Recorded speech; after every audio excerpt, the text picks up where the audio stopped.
I say it every episode. That's because it's true. I really am excited because through this podcast, I have met some of the best people this side of heaven, and this episode is no exception. I am super duper excited because November is National Adoption Month. And as you know, the Simmons Empowerment Foundation seeks to have a home for unwed teen moms and to empower them through pre and postnatal health education, job skills training, and coaching. And so, with this being National Adoption Month, I wanted to talk to people who had either been adopted or are adoptive parents to get their stories. And so, this is a special episode called Somebody's Child: Adoption Stories from the Heart. And so now I have a wonderful guest that I just met, and I cannot wait to hear her story. And you definitely want to grab some water, a cup of coffee, some tea, because she indeed has a story to share. And so I'd like to introduce to some and present to others, none other than Miss Dawn Williams. Hello, Dawn. How are you? I'm great, Rhonda. I'm so happy to be here and just be able to share my story with all of your listeners. Yes, yes. I'm so glad that you decided to join me tonight. This month means something different to so many different people. And I don't have any children, so the whole concept of adoption is awesome and scary all at the same time. And so I am so glad that you're here today. And so tell us, are you an adoptee or are you an adoptive parent? I am an adoptive parent, and I had my adoption happen 13 years ago. Just this September, it's been 13 years. So, Oh my goodness. Wow. That is amazing. And so did you have any other children before you adopted? no, no. Actually, what's interesting is my husband and I, this is a second marriage for both of us. And we both came into the second marriage with no children of our own. My husband, in his previous marriage, his wife was unable physically to have children due to some medical issues that would have compromised her if she gave birth. And then on my end, our marriage was not a great marriage overall. And in the end, he disclosed that he didn't want to have children. So we both came into the picture older than the typical parents are, because my husband is 15 years older than I am. So when we got together, I was 37 and he was 52. So, when we married, our second marriage, so we were already starting later than most to start a family together. But we were excited to do it, and it just didn't go our way. Just did not go our way right from the get-go.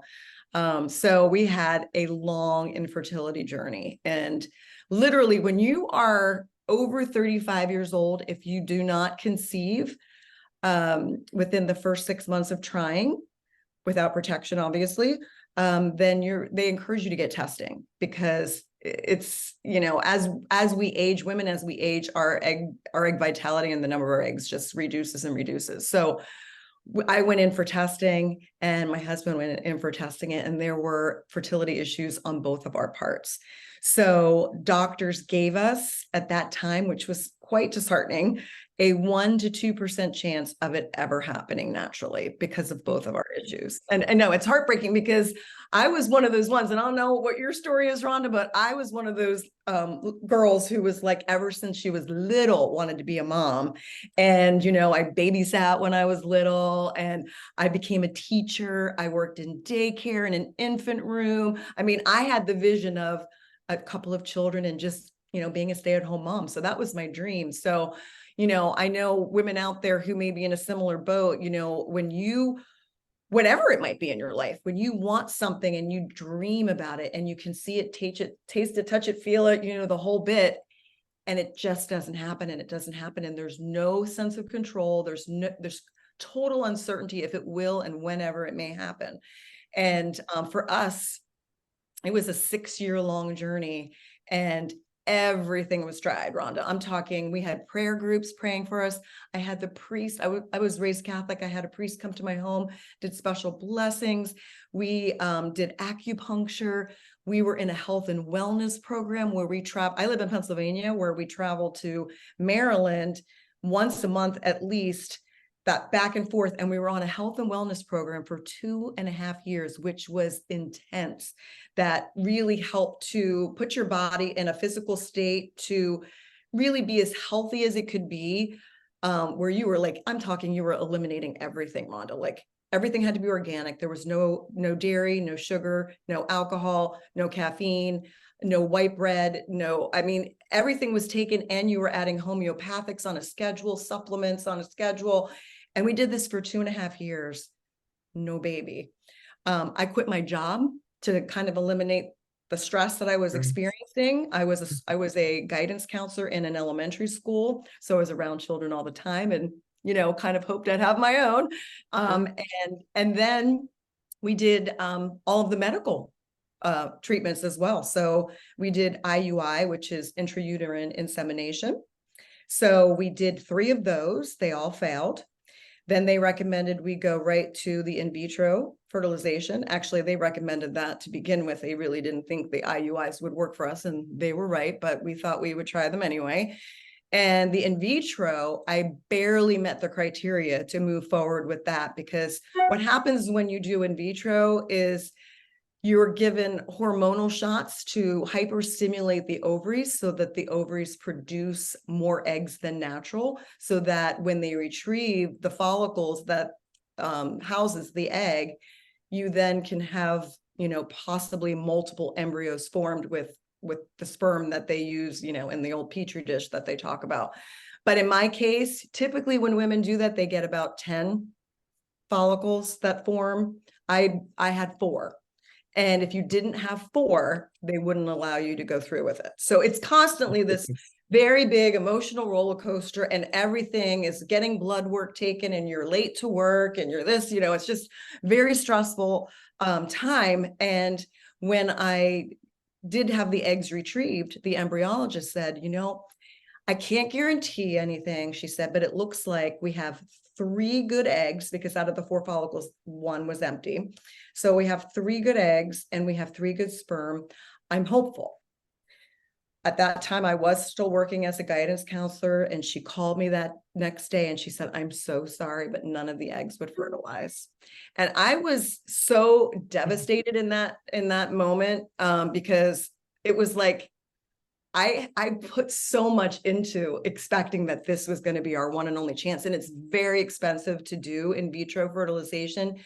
And maybe about 15 states, even at this time, are covering infertility. So really back 13 years ago, 15, 16 years ago, there was like nothing was covered. So it was very expensive. You're putting like all your money on a roulette wheel and hoping it comes up. And there I was, very devastated, thinking, I don't even know where to go from here. Like, science can't put the most perfect egg and sperm together and get this, to happen. How is it going to ever happen for us, is what I felt, So, but I do have good news with the story. Well, I'm so glad. I do have good news. Now, it takes some bumps along the way, because let's say, maybe halfway through, like 3 years into the journey, I was ready to say, you know what? It is more important for me to be a mom than it is for me to bear my own child. And that's a really hard step for people who are suffering with infertility to get to, because if you haven't suffered with it, it's very common for a lot of people to say to you, why don't you just adopt? Why don't you just adopt? Well, it's not like, it's a big decision in and of itself. And it really is.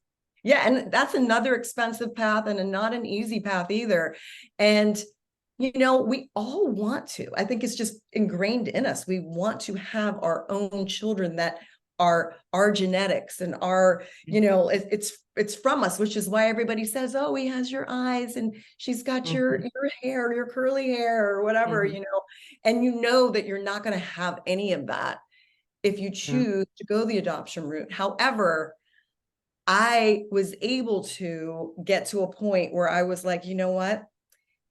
Life's not going to go the way I plan it to go. And I can either be angry about that and miserable and, pound my fist against the wall and have my own temper tantrum constantly, Mhm. Or do you want to be a mom? Yes, I want to be a Mhm. mom. I felt like I was gifted. It was God's plan for me to be a mom, and I had so much love to give. However, when I said to my husband, I'm ready to adopt, he was not. And Wow. he Wow. just, I mean, not that he didn't ever want to, but he said, I still feel, this was 3 years in, and he said, I still feel like we should just try this still on our own, you know? And, what do you do with that? I mean, you got to be a team on it. And I had friends who said to me, oh my gosh, Dawn, are you going to be resentful of your husband if he never wants to adopt and you can't become a mom?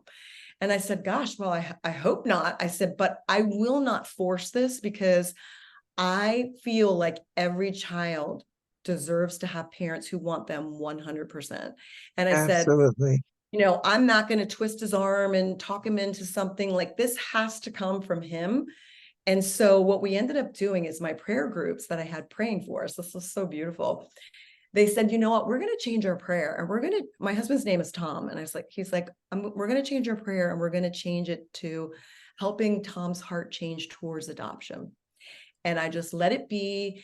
And 2 more years went by, Rhonda. And so, I mean, that's long when you're really wanting to be a mom, right? 2 more years, Right. right? Right. And we're obviously trying naturally. It's not happening. We might have added some acupuncture in at that point, and we were Mhm. doing the wellness program and so forth, but nothing was really happening. One day I come home, and he's got his laptops, he's sitting at the dining room table, and I'm like, hey, what you doing? And he's like, well, I'm just looking up how to adopt babies from Colombia. And I'm like, what? I was like, are you serious? Like, it was so Yeah. out of the blue to me, because we didn't Yeah. really have a lot of conversations anymore about adoption. I was just kind of letting things go their merry way. Wow. Wow. And I asked him what changed his mind. And interestingly enough, my younger sister had a baby, you know, a couple years prior to that. And I was helping to take care of him. And my husband would see me around him, and he said, oh, honey, he's like, you have so much love to give. He goes, you just have to be a mom. And I said, Oh. but is that what you want to? And he said, oh, absolutely. He said, but this, this, Oh. this has to happen. He's like, Oh so my then goodness. came the decision, the mutual decision to move Yes. forward with adoption. Yes. That is so powerful. There's so much about your story that I can relate to, Dawn. The part about you being a guidance counselor in an elementary school. I was an elementary school assistant principal. Oh, And wow. so I totally get it. It is interesting how um, the thing we want the most, God will put us in a situation where we're surrounded by more children than we could ever birth in our lives, you know? I know. I know. Yeah. And so that is an amazing story. One of the things I do want to touch on, though, is that I don't think women who have no problems with fertility, I don't think they have a full understanding of the psychological burden that Mm, comes along with infertility. you're exactly Knowing that your body is supposed to be able to do right. this, but Mhm. can't. And did you ever go through um, any of your lower moments where you just felt like a failure? Not Absolutely. saying that you were, but just because Yes. I know what that feels like. I don't have any children of my own either, and I can't. Mhm. And so I know how I felt, and I was just wondering if you felt the same way. Yeah, it's such a good point. And I think it's like most things, Rhonda, unless you're in the situation, it's very hard to relate to. Like, Mm. people can't even imagine the amount of pain that you experience on a daily basis that you're bombarded with. And today, with the social media aspect of it, it's even Yes, harder. I mean, yes. one of my hardest times would be going, because like I said, I was raised Catholic. So one of my hardest times would be Mother's Day. Me So too. Oh yes, my Mother's goodness. Day was horrendous for me, because I would go to church, and inevitably the priest would say, I'd like all mothers to stand. And the Yeah. tears would go down my face because it was Yes. year after year after Yes, year. And ma'am. I'm seeing them get recognized for this beautiful role that God wants for us, but yet I'm being denied it. And I just had so much confusion, and that psychological turmoil that you're talking about is Yes. this whole thing of our bodies are designed to do this. Why doesn't mine? Yes. I have this desire that God put in my heart, but yet he's not fulfilling it. Why is that not happening? How Yeah. long am I going to have to wait for this? What's wrong with me? There are so many people who have babies that don't treat their babies well, and they're Yes. in somewhat abusive Yes. situations. And Yes. here I would give my child the world. And why would God not choose me to have one? And then you Yes. become almost like you feel like you're entitled to it, even though you know that you're not entitled to, but you're just so confused about everything. So Mother's Day Yes. was very hard, and just a lot of the comments too. I don't think people Yes. realize, which is one of the things I like to do, is to raise awareness around infertility in general for the very Mhm. thing you mentioned, because people would say things to me that I don't think was ill-intended, but Mhm. very flippantly would say, you just need to relax, almost as though it's my fault. That's how it comes across. Like, well, it's because of Yes. you that you're not having this baby. Like, would you tell someone who has cancer if they would just relax, they would heal? Like, I have a Yes. physiological reason why I'm not, I have the Yes. tests to show it, So, or they would say things even in the schools. Oh my gosh, you were a school principal. So my first grade, actually the secretaries would say to me, "Oh, Dawn, you should go hang out on the first grade wing. They just drink the water there and they get pregnant." Yep. Yes. Oh Yeah. my goodness. Or the teachers that would say, "Well, I'm going to get pregnant here because then I'll be off in the summer and then I have my maternity leave and blah, blah, Yes. blah." I thought to myself, it must be nice that you can plan so well. In my head, I'm thinking this, I can't even get anything to happen. I never once saw a positive pregnancy test. And so all of the losses that come at one time and come flooding in when you get your period every Mhm. month's a no. Every time that you don't have, people say, "Oh, you must have fun trying." It's not fun trying after 6 years of failure. You know, it takes all the romance out of your relationship. You don't have the luxury of ever being tired, because if you have a prime window, you can't miss the prime window, because that could be your one and only shot at it. I Yes. mean, you scour the internet for every possible myth and trick and potion and lotion and anything that could Yes. possibly maximize your Yes. chances. I mean, Yes. it's just your life, your mind never leaves it. And I always envision being able to surprise my husband with, "We're pregnant," or Yeah. feeling the baby kick, or having the Yes. ultrasound, and none of those things. Or just even Yes. when they hand the baby to you and say, "It's a boy, it's a girl." Like, there's so Yes. many things people take for granted that I agree. you don't get any of that, and it's I very sad. agree. And you feel cheated. You do feel cheated. It's not that I'm blaming God, but you feel cheated. I think the turning point for me with the whole Mother's Day struggle was I read in Proverbs where it mentioned something about 7 things will never be satisfied. And one of the things was the barren womb. Mm. And that helped me so much because I felt like people, and maybe this was just my perception, but I felt like people thought, well, how can you miss having a baby if you've never had one? Yes, I've had people You say know? that to me too. Yeah. And, I'm so glad I'm a Christian because I didn't act upon that the way Yeah, I really felt it. But I felt like, okay, now God really does understand, you that know. scripture that you're saying, that scripture epitomizes Yes, the depths of the pain that yes, you can have when you have a dream so vividly that you can mhm, almost feel it, and it is a loss. You don't have to yes, experience something just to. It's the loss of a dream. It's a loss of the life you envision for yourself. You know, yes, Yes. And that is very painful. You know, can I read you this quote? I have this quote in the book that I wrote, and I think this kind of sums it up too. It's by a gentleman by the name of David Platt. And he says, there is a unique pain that comes from preparing a place in your heart for a child that never comes. Yes. Oh my goodness. Because Yes. that's exactly what you're doing. It's Yes.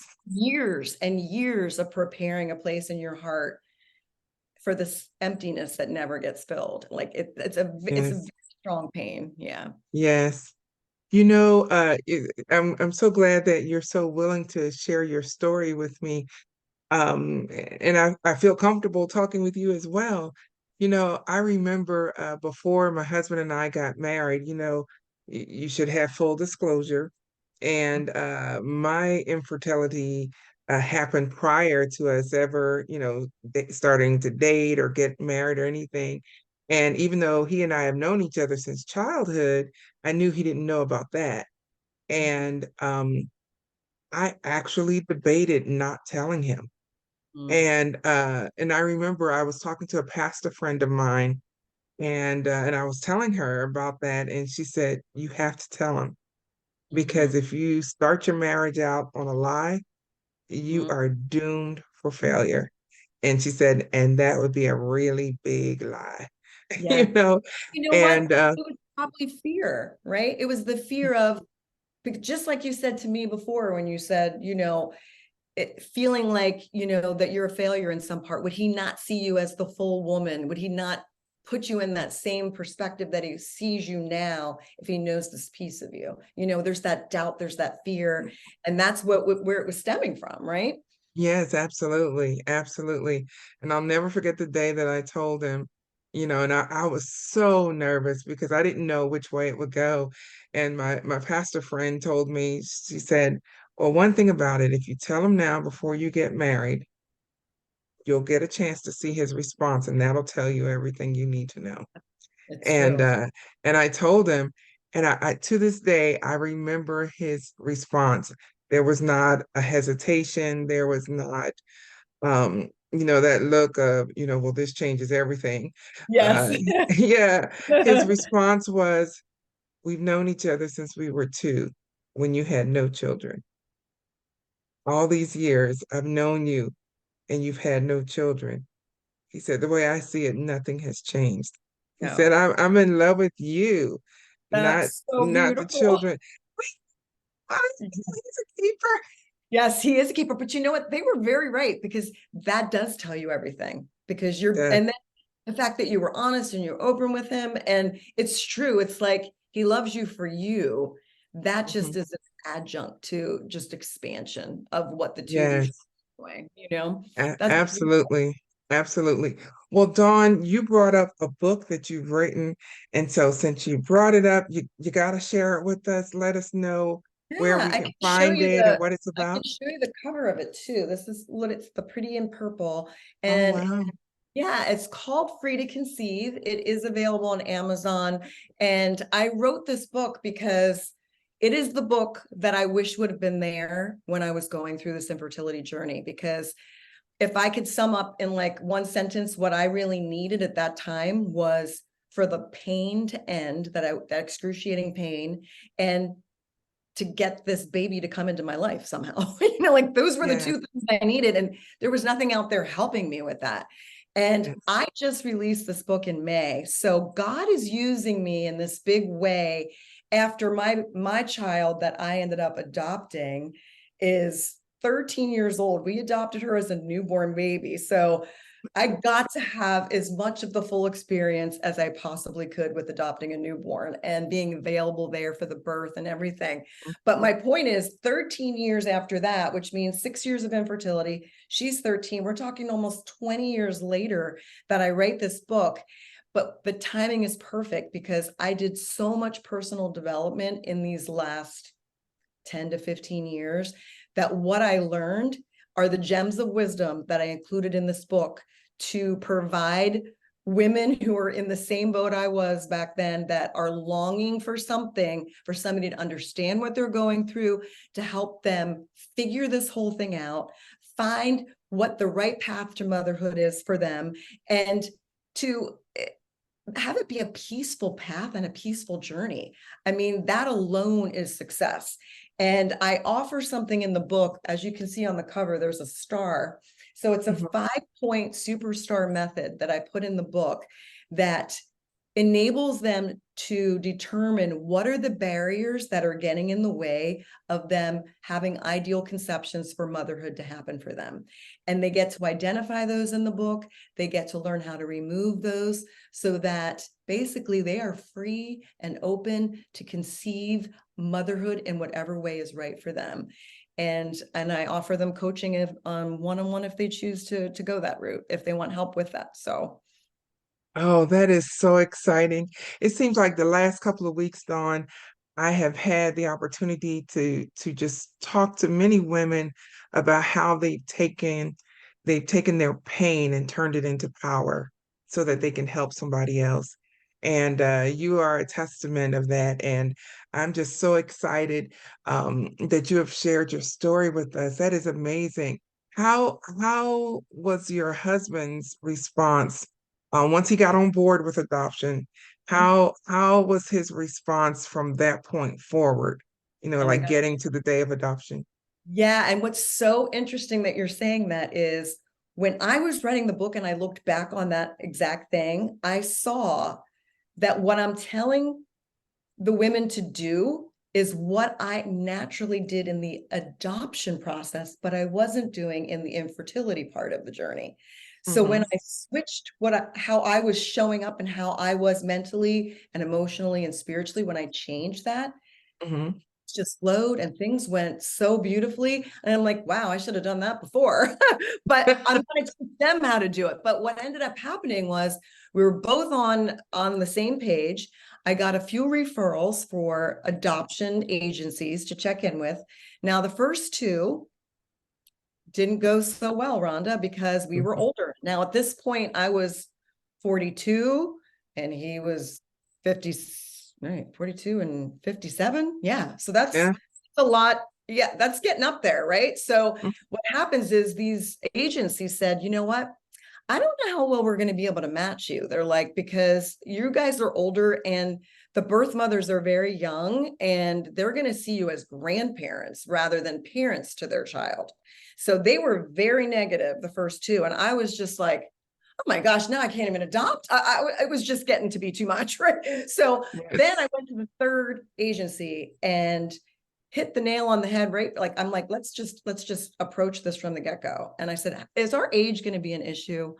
And Hmm. she said, you know what? I don't see it as an issue. She said, we actually have a lot of birth mothers who like the parents a little bit older because they're more stable in their marriage, they're more financially Yes. secure, Yes. just more mature overall with making this decision. And we can probably have you matched in 9 months to a year. All Oh, right. wow. All right, I'm going with this woman, right? So Oh, that is that's what fantastic. happened. So listen to this. God works things out beautifully. So we signed up in December and we actually signed an agreement where we could be matched nationally. Like we didn't just keep it local because we wanted to expand our options Hmm. as far as, getting it to happen sooner. And September, we were matched in March. So we signed up in December. We were matched in March. And then our baby was born in September. And that's 9 months, just like a pregnancy, right? And Oh my goodness. it's so Wow. beautiful. So Yes, it is. she's from Texas. Our baby was from Texas. Oh So my goodness. I'm from Texas now. are you? This is Yeah, so I've been in Texas for about 20 years. oh my gosh. What area of Texas? Smack dab in the middle. Not far from Austin. And yeah, Austin's the closest. Okay. She Yeah. was born in Amarillo. Oh yeah, okay. Couple hours Yeah. away. Yeah, so we drove out there and we were there for the birth. My husband got to cut the umbilical cord. I got to, have this little baby and take her right in for her first bath that moms don't even get to do, like the ones who gave Oh birth my don't, goodness. right? But I'll tell you Yeah. what, my story of adoption, like when you talk about like the title of your your documentary here is Somebody's Child, right? Yes. Uh-huh. Adoptions from the Heart, or Yes, adoption stories from the heart. from the Heart. Mhm. That's so true to what this is, because this birth mother, people never know, like, well, when you give birth and you're in an adoption situation, who gets the baby first? Is it the adoptive parents? Is it the birth mother? Like, who gets the baby when the baby is delivered? Well, technically, it goes to the birth mother because there are no papers signed at this point. It's just the intent of Mhm. adoption. So they handed the baby to the birth mother, and she was so precious. And we got this in a photo. She takes the baby, which, just a little side note, everybody, that this baby's name is Faith, because it has to, Oh, right? oh my I mean, goodness. Yes. there wasn't faith in this process. I don't know what it was, right? So, Yes. Yes. so the birth mother hands Faith to me, Rhonda, and she says, "Now go to your real mother." Now, Oh my that's goodness. just like, and Yeah. that's what I felt, because what's the most beautiful thing is, I still, before this happened, in my own mind, when I was wondering about adopting a child, I'm like, I wonder how it's going to be. Like, am I still going to yearn for my own genetic child? Am Mhm. I still going to want that? And you know what? Another thing that I feel like is the most miracle of God, when she handed me that baby, and she said, "Now go to your real mom." From that second on, Rhonda, I never had another yearning for, like, but I still need to have my own. Nope. This Mhm. was my baby, almost as though I gave birth to her myself. Like, this was like the destined child for me. Like, no other way. There was Yes. no other child that was the right child for me except this child.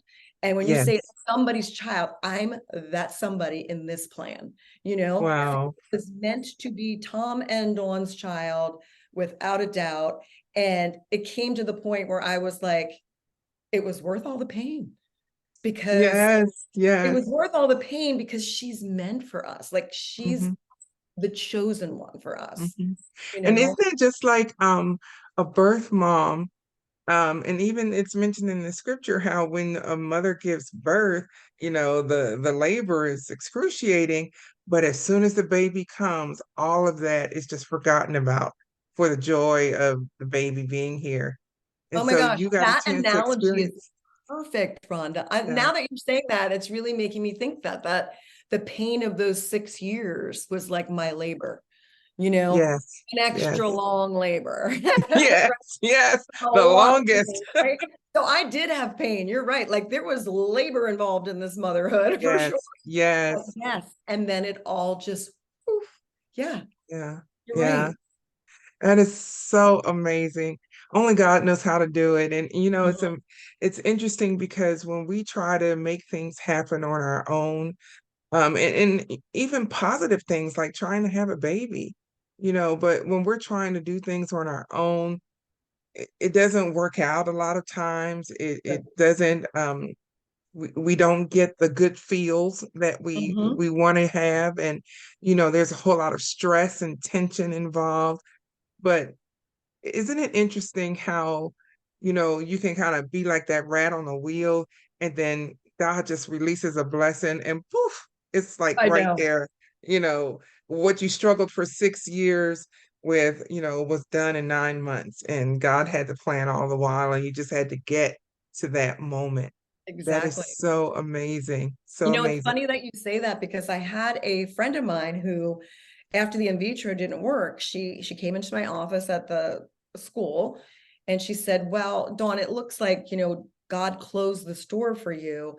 And, just as the one scripture, I don't have the exact scripture, numbers, but the one where, he has, abundantly more planned for you, like Hmm. he will make good of any situation. And Yes. he's going to give you more for your pain and all. Yes. Quite a Yes. few scriptures that speak to that. And Yes. I looked at her, because even though I was a faithful person, I looked at her and I go, what could be better than Correct. me having my own baby? Okay, you have these scriptures, I hear you, Yeah. but, like, Yeah. what could be better than that? And you cannot see it in the moment. That's the thing. Right. Like, Mm-mm. that's where true faith comes in, because if we truly have the faith and we know that God only has his best for us planned, and he Mhm. knows what that destiny is for us, we just have to trust him along the way. And that's when we need the most trust, when we can't see it, Yes. when it's hardest to believe it. And now when I look back on it, I'm like, wow, the fact that I was able to have this child who's meant for us and write a book that can help so many other people have that same faith. Heck Wow. yeah, that's better. I just couldn't see it that many years ago, right?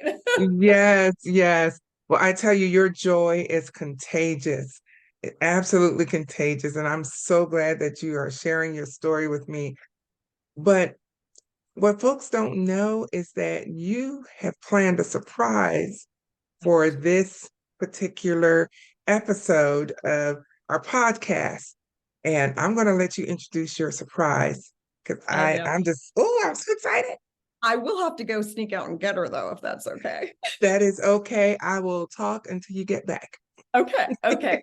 So I have a little surprise for you, and she did get fair warning on this. Uh-huh. So my surprise is to just share with you my beautiful daughter, Faith, my 13-year-old daughter, Faith, and let her share in her own words what it's like to be adopted. Yes, yes, I would love to hear that. Oh, this is so exciting. I know. This is so exciting. So I will talk to the audience while you go Okay. and you I get your will. daughter, Faith. Oh my Okay. goodness, I'm so excited. I will be So, back in a jiffy. okay, I will definitely be here. Okay, thanks. Oh my goodness, ladies and gentlemen, let me tell you, I am so excited. This is an amazing episode called Somebody's Child, Adoption Stories from the Heart. You have been hearing uh, the story of Dawn Williams and all that she has gone through in order to have her baby. And I am so blessed by this story. You know, so many times we are faced with what we want and how we want to grow and what we want to do and all of that. But you know, I guess that's why the scripture says in Proverbs 3 and 5 to trust in the Lord with all your heart and lean not to your own understanding. In all of your ways, acknowledge him, and he shall direct your paths. And when we trust God, God knows how to work everything out so beautifully that, in fact, it's better than we could ever imagine. Ladies and gentlemen, I have a special guest here. My name is Rhonda Simmons, and what is your name? Faith. Hi, Faith. How are you? Good. Good. Well, welcome to our show. Tonight, well, first of all, I have a podcast and I'm doing a special episode because November is National Adoption Month. And I'm so excited. I've been talking with your mom, and oh my goodness, she is such a joy to talk to. And she's been telling me her story about how you came about. And our episode tonight is called Somebody's Child, Adoption Stories from the Heart. And so your mom shared with us that you're adopted. And so I just wanted to get a feel for how you feel about being adopted. What does that feel like to you? Um,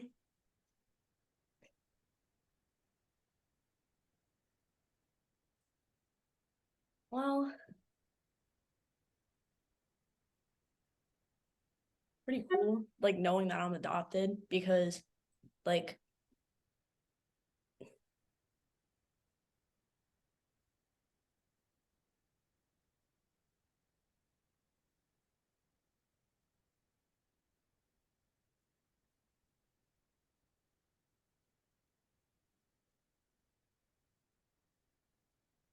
because a lot of like kids aren't like like their parents like could have kids, but like others like can't. And that's what happened with my mom. And it's like pretty cool like thinking that I was like born from another mother pretty much. And that's just like so cool because like a lot of kids like don't really know that about themselves, or like some parents still like don't tell that like to them. But when I was told, like I've known my whole life, and I think it's pretty cool because like I get to experience like different things than other kids do. Like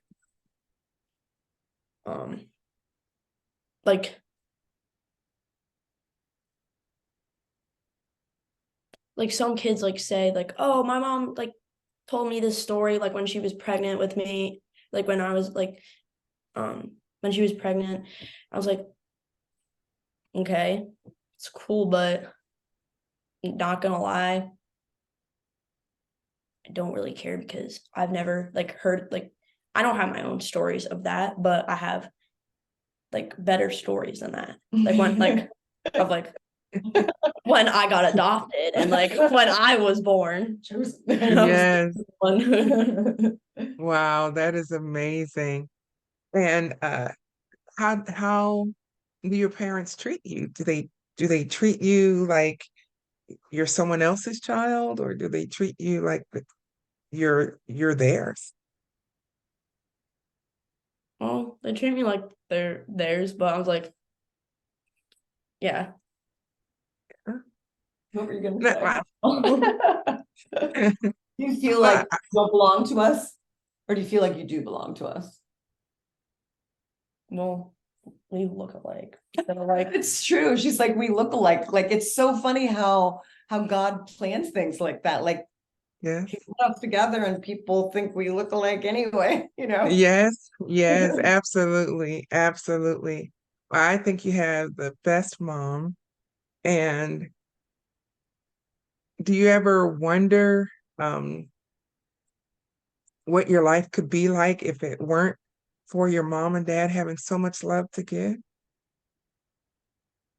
sometimes I think about like what if I wasn't in this family and if someone else chose me? Like I probably wouldn't have like all the stuff I have. I probably wouldn't be able to have a horse like I do now. You have a horse?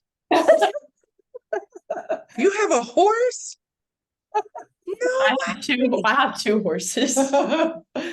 Oh. Two horses, six bunnies, and three dogs. Oh yeah, average 13-year-old I know doesn't have a whole farm. Oh my goodness. That is amazing. So are you good at riding? Yeah, I've been riding for 6 years. 6, 7 years, Yeah. yeah. Oh, since you were young. Yeah. Okay. That is so But very little cool. on a big horse then.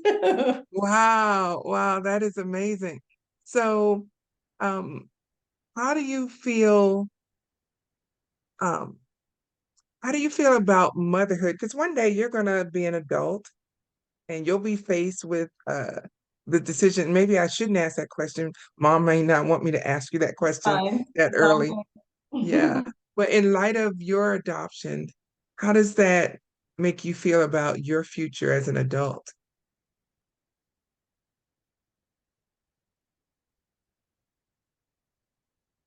Mm. Meaning, like, would she want to adopt? Is that what you're thinking? Or would she want to have her own? Yeah, that's what Yeah. she's asking.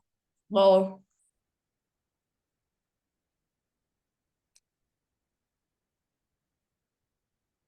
One of each. maybe I don't know. That's okay. You've got plenty of time. Yeah. Like, that's a hard decision. Yeah. And let me tell you, if your dad is like my dad was, um, if my dad had his way, I wouldn't have married until I was like 45. It's something about being a daddy's girl, let me tell you. They become very protective, Mhm. very Yeah. protective. Yeah. Has he has he embarrassed you yet? Yeah. Doesn't take. Yeah, I'm sure it's going to continue, especially when you start dating. It's going to continue. So, oh my goodness. Well, I am so excited for you. What do you want to be when you grow up? You have any idea? Something to do with horses. Kind of figured. Okay. So, Dr. Faith, you want to be a veterinarian? Nope, she doesn't Oh want to no. do. I do not want to go to college at all. I hate school. Not a, Okay. not a fan of school at this point in her Uh-uh. life. No. Okay, well that's pretty typical. I understand. Okay, I understand. Well, I am so glad that you were able to be on the show with your mom tonight. It just means so much to me, and to see you happy and thriving and surrounded by so much love. Your mom is just like a ray of sunshine. Okay, don't roll your eyes. She talks Oh good, my goodness. don't you? Oh my goodness. Well, any questions you have or any thoughts you want to share about adoption? Anything you want to say? Would you recommend that if someone is adopted, that their parents tell them on the early end rather than keeping it a Yeah. secret? Yeah. Because I think Look, sometimes Like, yeah, like I feel like some kids like get like really upset at their parents when they like kind of like keep that from them for like a long time, and then out of nowhere they're like, we got talked to, and like you're adopted and stuff. Like, and that's like a really big surprise, and like that's kind of scary. Mhm. do you remember how old you were when your parents told you? Nope. I remember she was probably 4 or 5 because her question to me was, Mommy, did I come from your belly? And I never wanted to lie to her. And I figured I will tell her when the time is right. And so I told her in a language that was appropriate for a 4 or 5 year old, but she knew then that she did not come from my belly. And then we had a nice discussion about it. And we just kind of grew that discussion through the years with her aging. So Wow. yeah. What do you remember her first reaction to your answer? Was always beautiful. It was always like with bright eyes and smiles.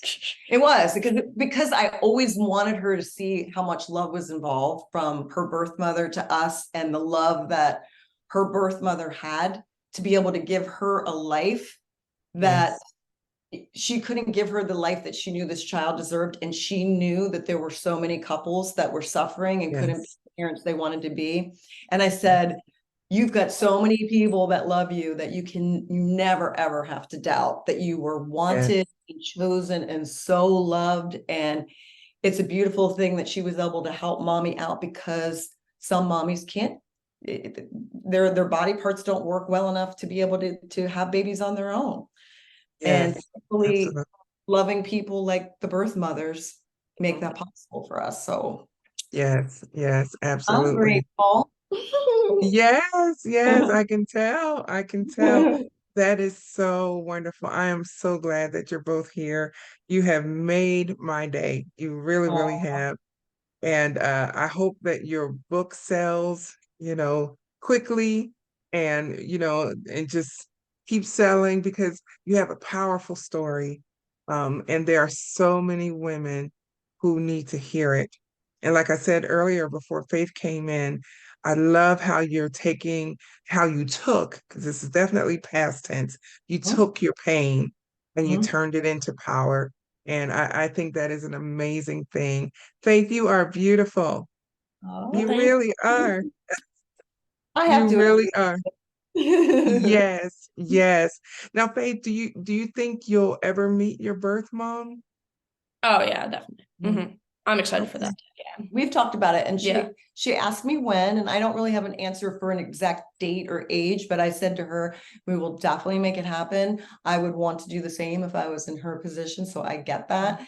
And when I feel like it's emotionally the right time to do that, we're going to make it happen. So Wow. Wow. And that says so much about you too, Dawn, that you're secure, Mhm. in your love for your daughter, that you're able to step Mhm. aside for a moment Yeah. to let her discover, Yeah. who she is and where she came from and all of that, and know that you're still mom. Yeah. You know, Yeah. I do feel confident in the love that we share. And I know that she knows, that I'm always in her corner and want the best for her. And yeah, it can be a little threatening. I get where you're coming from, but I feel like it's just more people who love her, and absolutely, you never ever have too many people to love you. absolutely, absolutely. When I was a teacher, I started off one particular class with a writing prompt, and they had to finish the sentence. However, they chose to finish it, and they had to write for just 5 minutes. And the statement was, I've learned that sometimes, and there was just a blank. They had to finish the statement. And I was one of those teachers where anything I asked my students to do, I would do too. And so I wrote for 5 minutes and we all shared our writing. And one of the things I wrote was, I've learned that sometimes family has very little to do with blood, but more with love. Oh, it's And so so, true. yeah, yeah. And your family is definitely filled with so much love. And so I thank you so much for being with us tonight. Wow, you're famous. Oh my goodness. Well, any final words of encouragement or wisdom you want to share, Dawn? Oh, think so. I think we pretty much covered everything. But I remember to this day the piece of jewelry that I gave to the birth mother, and it was a heart that had like it was like a three-way heart because it was her heart and our heart as adoptive parents, and then the baby that we share together, and it was all intertwined. And I think it's truly a symbol of the beauty of adoption. Yes, yes, that's wonderful. That's wonderful. Well, Faith, it has been a joy meeting you, and I wish you all of God's best as you grow up to be the great woman that He wants you to be, and whatever path you choose to take as far as career and motherhood and life in general. I wish you all of God's best. Thank you. Say thank you. Oh, sorry. Thank you. That is all right. Well, thank you so much for being on the show, and I really appreciate you both being here. I really do. And